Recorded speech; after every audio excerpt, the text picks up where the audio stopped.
As his grandfather tries to comfort him, Branko shares in detail to his grandchild how he came to love the team sport. And as a team sport, football is played as a team.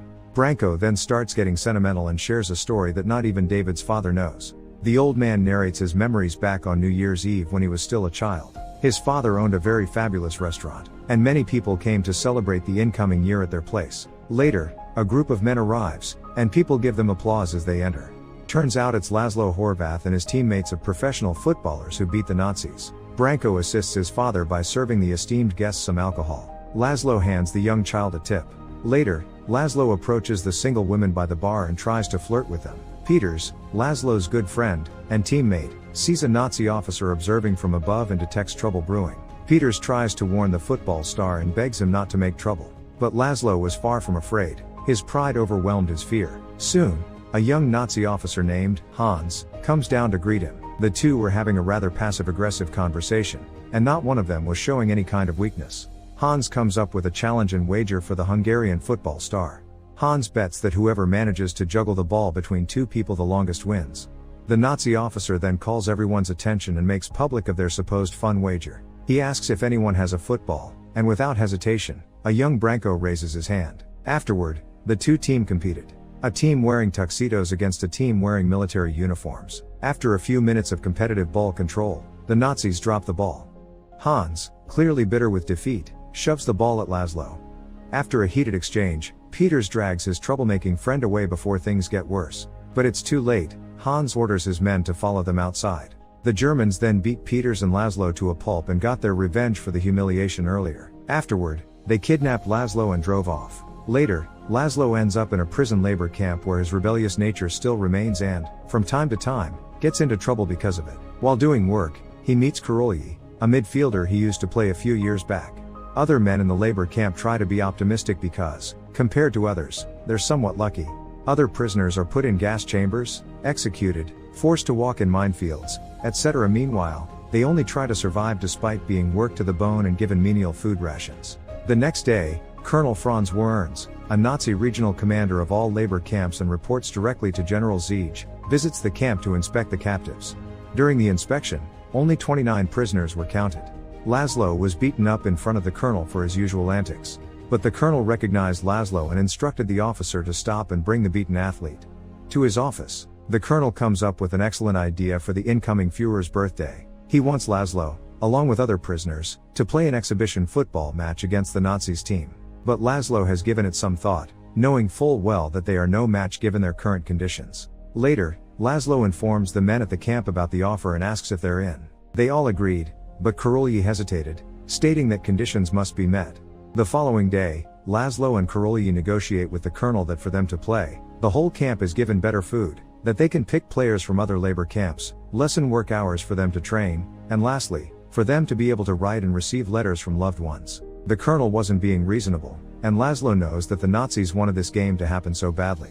And so, Laszlo bluffs that they won't play and goes out of the office. The bluff works and the colonel meets with them halfway and gives them what they want. Not soon after, Laszlo gets to work and starts with the tryouts. He starts visiting each camp, looking for potential players. At the last camp, Laszlo starts crying when he sees Peter's fresh corpse. In the distance, he sees a camp commander learning how to play the violin from a prisoner. In the act of defiance against the present Nazi officer for the death of his friend, Laszlo recruits the musician to the team. When Laszlo is about to leave, he sees the very same officer beating up the young Branko. The football star recognizes the child and informs the officer that he'll be taking the child as well. Later that day, the hand-picked team arrives at Laszlo's original labor camp. The colonel sees 14 heads, including the child, and their agreement was 13.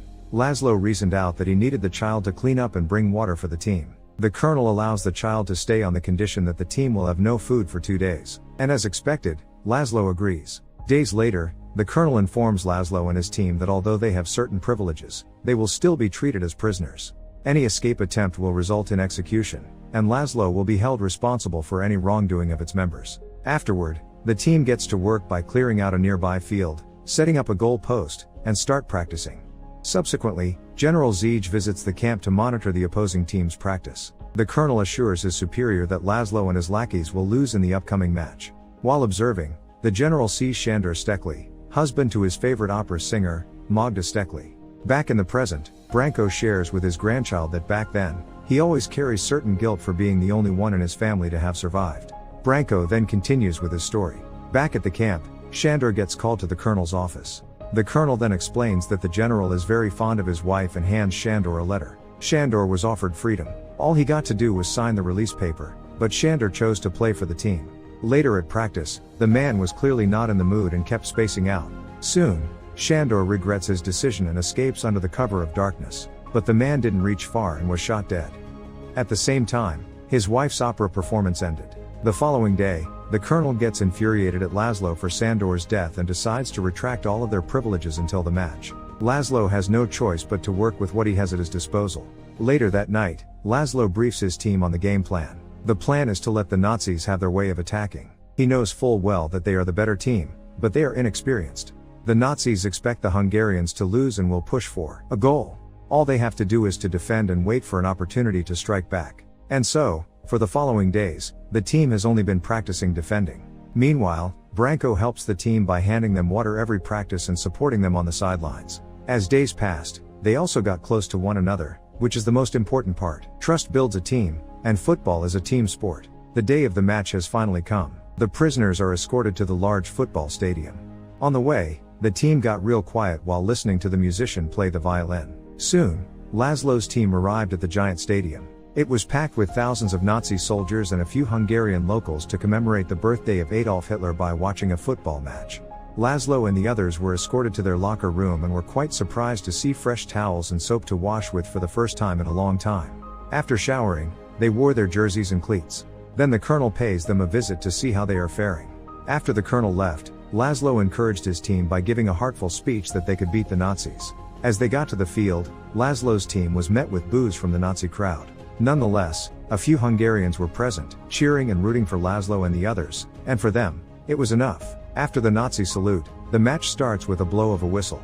At the grandstand sits the general along with his wife and the colonel. General Ziege congratulates the colonel for the job well done in organizing the event. He is confident of winning and hopeful that the Hungarians will put up a fight. The match started slow, but the Nazi players started getting aggressive a few minutes later. Just as Laszlo expected, the Nazis will give it their all at the very start. Despite rough play from the Germans, the Hungarians managed to deny the Nazis of scoring. The Nazis changed their strategy, but the underdogs proved to be persistent with their defense. With all eyes on the German athletes, the pressure took its toll. The Nazis were in a state of panic and kept missing wide. Just a few minutes before halftime, an opportunity appears. Laszlo possesses the ball and orders for a counterattack, leading to a beautiful goal. 1 Hungary, 0 Nazis. Half-time break, and the whole team couldn't stop themselves from celebrating on the way to the lockers. Back at the grandstands, the general subtlety scolds the colonel by being sarcastic. The colonel then goes to the lockers to meet with Laszlo. The Hungarian footballer offers the colonel that they'll intentionally throw the game as long as his teammates are set free. The colonel declines at first, but with pressure from the top brass, he agrees to let the others free if Laszlo throws the game. Laszlo goes back to the lockers and tells his team about the offer. But the team knows that the Nazis may promise one thing but will always get back at them in other means. With no guarantee, the team hesitates with their decision. The team walks out of the locker room with the second half starting. Laszlo then stops Branko and instructs the young boy that Branko should promise to start hiding if the Nazis are still losing by the 60th minute. The young boy promises his savior. The second half starts and the Nazis manage to take possession of the ball early and immediately initiate an attack. The Nazis tied the score to 1 a few minutes later, and every Nazi present celebrated the goal. But it wasn't long before Laszlo managed to score a goal, giving them the lead. The colonel and the general were feeling uneasy about the current score. With the time set on the 60th minute, Branko goes to the lockers as promised and finds a good hiding spot beneath one of the lockers. At the same time, a Nazi player falls down inside the penalty area, giving the Germans to redeem themselves. As expected, it's a goal tying the scores to 2-2. Branko heard the commotion outside and couldn't help but go back to see his team. On the field, the match gets very intense. Players, people in the audience, and Branko alike can feel the excitement and fear in the air. The Hungarians are pumped as ever. Laszlo takes possession of the ball, runs for a few meters, then lobs the ball in the air. Luckily, Laszlo's teammate manages to jump at the right time and gets a header and goal. Hungary leading with 3, Nazis with 2. The team celebrates. General Ziege wasn't pleased and broke his cigar in anger. Meanwhile, Branko celebrates in the background and heads back to the locker. Unbeknownst to the young boy, it was the last time he'll ever see them alive. The movie ends with